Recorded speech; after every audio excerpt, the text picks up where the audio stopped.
വീണ്ടും തകർന്ന് സ്വർണ്ണവില. വരും ദിവസങ്ങളിലും സ്വർണ്ണവിലയിൽ ഇടിവ് നേരിട്ടേക്കാം. ടുഡേ ഗോൾഡ് റേറ്റിലേക്ക് ഏവർക്കും ഒരിക്കൽ കൂടി സ്വാഗതം. കൃത്യമായ നേരത്തെയും സ്വർണ്ണവില അറിയാനും സ്വർണ്ണ വിപണിയിൽ വരുന്ന മാറ്റങ്ങളെക്കുറിച്ചുള്ള സൂചന അറിയാനും ഈ ചാനൽ സബ്സ്ക്രൈബ് ചെയ്ത് തൊട്ടപ്പുറത്തുള്ള ബെൽ ബട്ടൺ കൂടി എനേബിൾ ചെയ്യൂ. രാജ്യാന്തര വിപണിയിലും ഇന്ത്യൻ മാർക്കറ്റിലും ഇന്ന് രാവിലെയോടുകൂടി അതിശക്തമായ രീതിയിലുള്ള ഇടിവ് നേരിട്ടെങ്കിലും ഉച്ചയോടുകൂടി നേരിയ മുൻതൂക്കത്തിലാണ് ഇപ്പോൾ വ്യാപാരം നടക്കുന്നത്. ഔൺസ് ഡോളറിൻ്റെ കണക്ക് ഇപ്പോഴും 2303 ഇന്ത്യൻ മാർക്കറ്റ് MCX 71,039 ഇപ്പോൾ വ്യാപാരം നടക്കുന്നത്.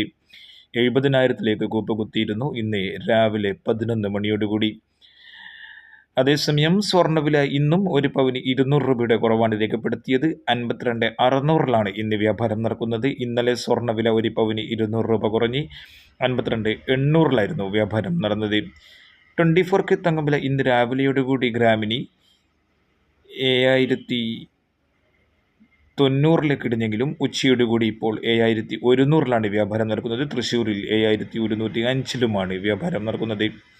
9 months ഗോൾഡ് വിളിക്കുന്നവർക്ക് ഏകദേശം ഒരു പവന് 650 മുതൽ 800 രൂപയുടെ ഇടിവ് വരെ നേരിട്ടേക്കാം. വെള്ളിവില ഇന്നും ഗ്രാമിന് 93 10 ഗ്രാമിന് 930 തുടരുകയാണ്. കൃത്യമായ നേരത്തെയും സ്വർണ്ണവില അറിയാനും സ്വർണ്ണ വിപണിയിൽ വരുന്ന മാറ്റങ്ങളെക്കുറിച്ചുള്ള സൂചന അറിയാനും ഈ ചാനൽ സബ്സ്ക്രൈബ് ചെയ്യൂ. Thank you for watching. Thank you.